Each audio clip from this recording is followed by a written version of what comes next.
Today, what we're going to be working on is discovering what is actually holding you back from being confident in your sport and your life. So don't go anywhere. That's what we're going to focus on today.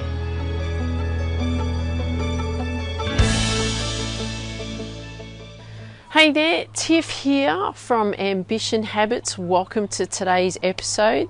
So that's exactly right. What we're going to be working on today is actually uncovering what is actually going on for you with that lack of confidence. And then once we've discovered on what's going on for you, then we'll develop some strategies on what we can do to actually build confidence.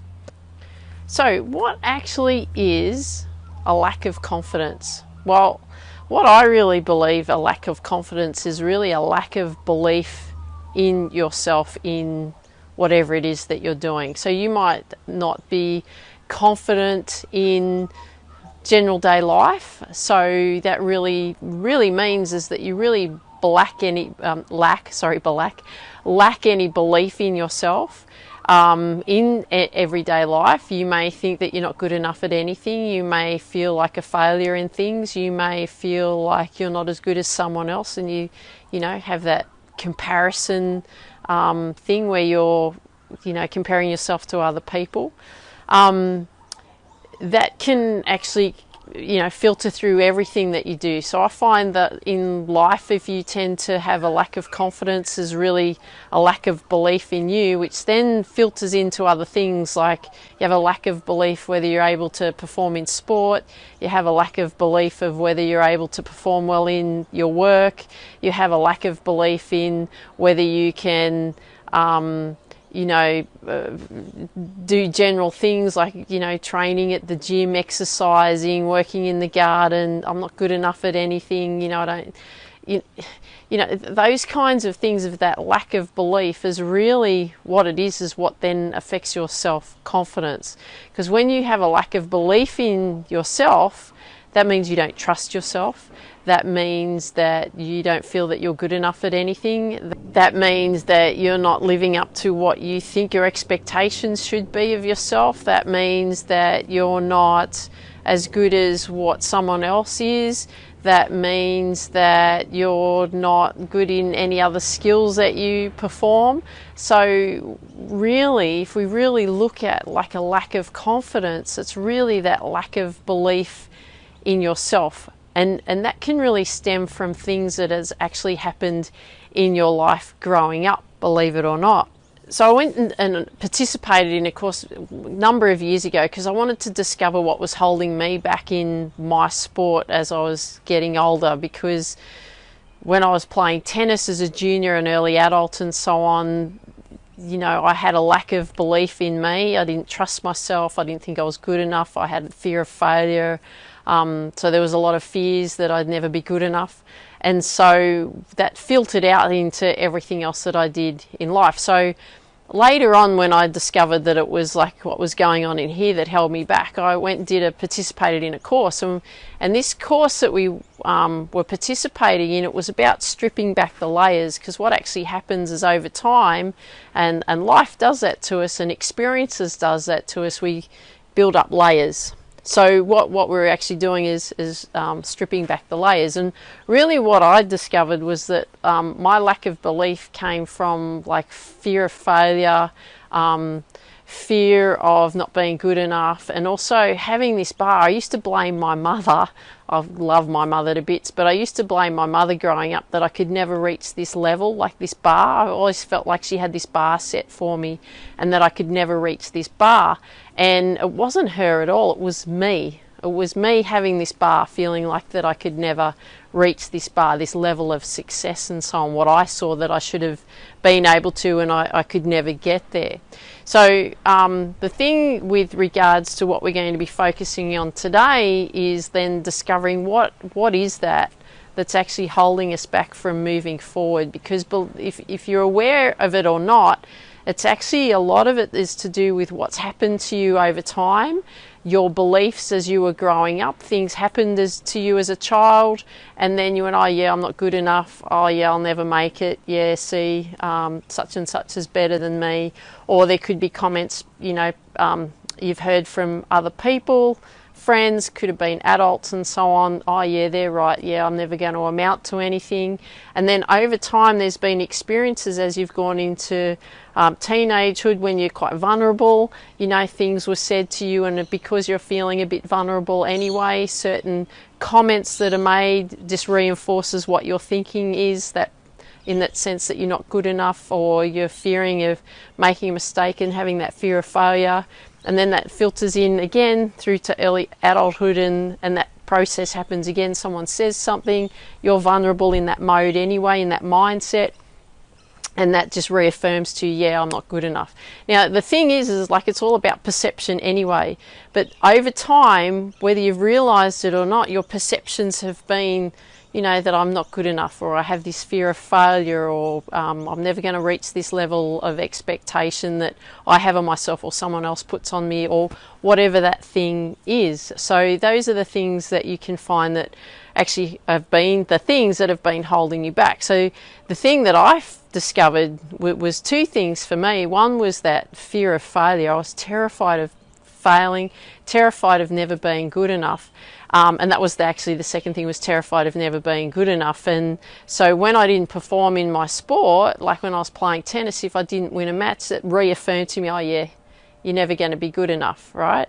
Or, oh, that'd be right, of course you fail because you're just not good enough, that kind of thing. So that started to filter through to my teenage years and through to my early adulthood. So then obviously I've been working on that ever since, once I discovered what that was. So that's what we're going to be looking at today. I'm going to share with you an insight from my book and an exercise from my book called Focus, How to Reach Your Potential in Sport, Business and Life. We're just going to work through a part of a chapter in that, and then you're going to go off and do that exercise, and then we'll see what you come up with, okay? Okay, so that's my book, Focus, How to Reach Your Potential in Sport, Business and Life. It's really based around my lessons learned from sport, but we're going to go into this chapter, and in this particular chapter, I'll just tell you what chapter we're actually going into, because if you end up having to purchase a copy of this book, you may want to go through this. So we're actually going through one of the pages in chapter 1, Going After Your Ultimate Dream, okay? And it's actually on page 26. So this is what we're actually going to be looking at, the 7 level whys. So I'm just going to read this out to you, and then we're going to work through an exercise in this book. So what are the 7 level whys? The 7 level whys are very powerful, as they identify how you think and feel at your core about what you are about to embark on. I discovered this questioning through a book I read called Millionaire Success Habits by Dean Graziosi. When I did this questioning of myself, it really uncovered that at my core, I felt like I wasn't good enough. And that was this feeling stemmed back to when I was playing a tennis tournament when I was about 10 years old. I remember it clearly. I said to myself, what if I give it my all, I try as hard as I can, and I still lose? It will prove that I am not good enough. I carried that deep feeling in my core from that moment. I wasn't aware of what I was instilling at the time. How are you supposed to know that when you're a kid? But from that moment, it did affect every decision I made at a subconscious level.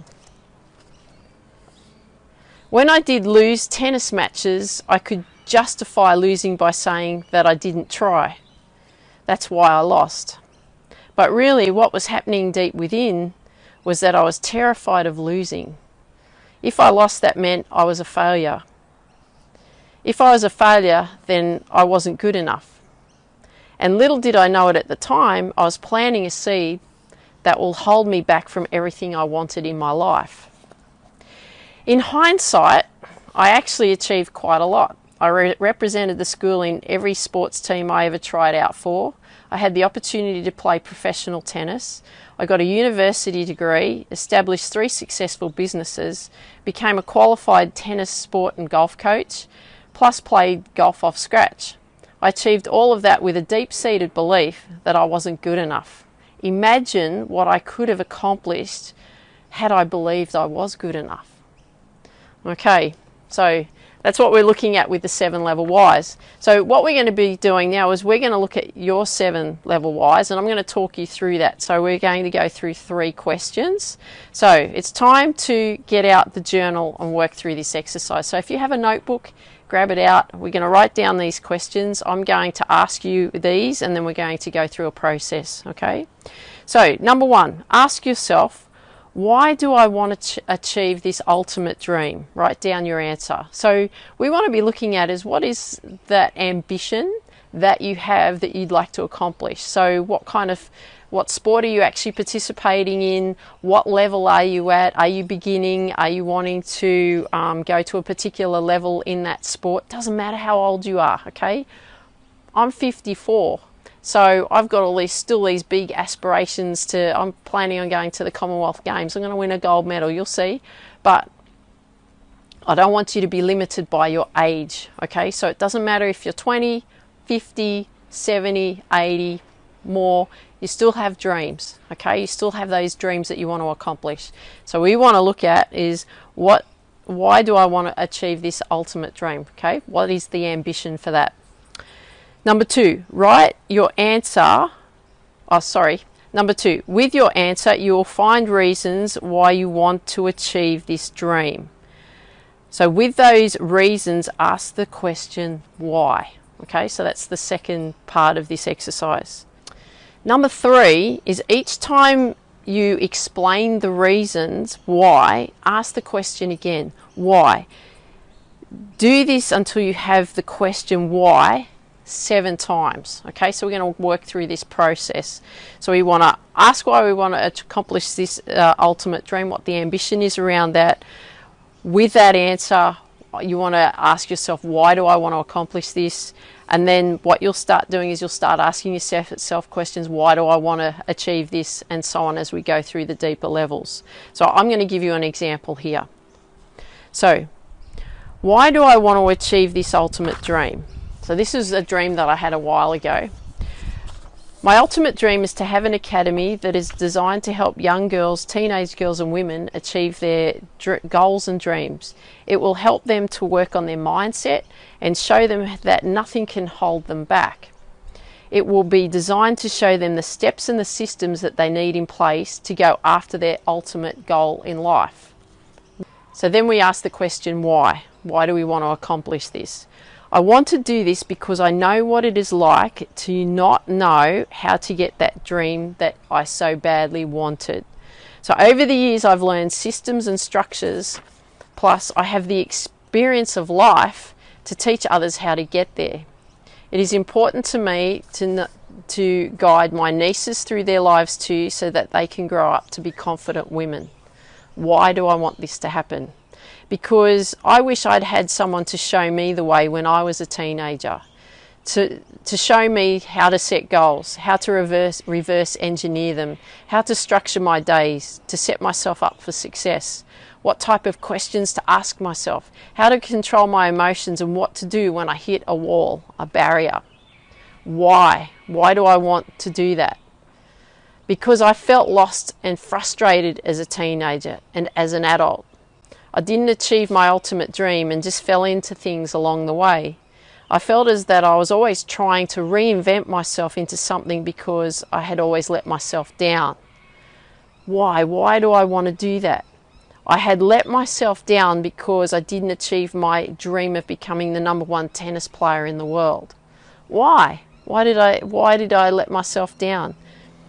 I didn't become the #1 tennis player in the world because I didn't try hard enough to figure out how to get there. Why was that? Why didn't I figure out hard enough how to get there? Because I didn't believe in myself and I thought I wasn't good enough. Right? So that's where it came from, was that I actually didn't believe in myself and I didn't think I was good enough. So that's an example, and that's my original inability to achieve my dream, to not believing in me. okay, and therefore I wasn't good enough. So therefore all those decisions that I actually made from that moment was the foundation of the idea that I wasn't good enough. So that's what we're going to be working through today. We want to understand actually what's actually going on up in here. So we want to go through those exercises, okay? So again, I'll just quickly read out those what you've got to do, that process. All right, so number one is ask yourself, what do I want to achieve in this ultimate dream? Write down your answer. Number two, with your answer you'll find reasons why you want to achieve this dream. With those reasons, ask yourself the question why. Okay, so as we go down through those levels, we keep going, why do I want to achieve this? Why do I want to achieve this? And three, each time you explain the reasons why, ask the question again, why? Do this until you have done it 7 times, and let's see what you come up with this answer. So just to finish off this chapter, the last paragraph of this chapter I just talk about, now that you have gone deeper into your core in order for you to understand yourself better and what decisions you are going to make from this point forward, once you understand what is much deeper inside, you are more aware, okay? And that's what we're focusing on. We're focusing on those awarenesses. Once you are more aware, you will make better decisions. Once you make better decisions, you will have better results. Once you have better results, there will be no stopping you and no holding you back, okay? Awareness equals better results. So that's what we're going to be focusing on today. We're going to go through that 7-level why process because we want to understand what's actually holding us back, why we're lacking confidence within, and like you might find that there's lack of belief and you know, not feeling that you were good enough because of series of events that happened to you in your life. So let's see if we can uncover that first, okay? So I hope you enjoyed today's episode. Love it if you could share with me what you liked best about what you heard. Please leave a comment down below wherever you hear this episode or podcast episode. Love to hear what you like best about what you heard. If you would like to get the 3 steps to building your self-confidence, you just go to my website, tiffany-micah.com. You will be able to download a simple PDF, a system that has confidence formula on how to build confidence in and within you. So in saying that, what I want you to do is dream big, believe in you, go after dreams, and I look forward to hearing from you and seeing you real soon. Bye for now.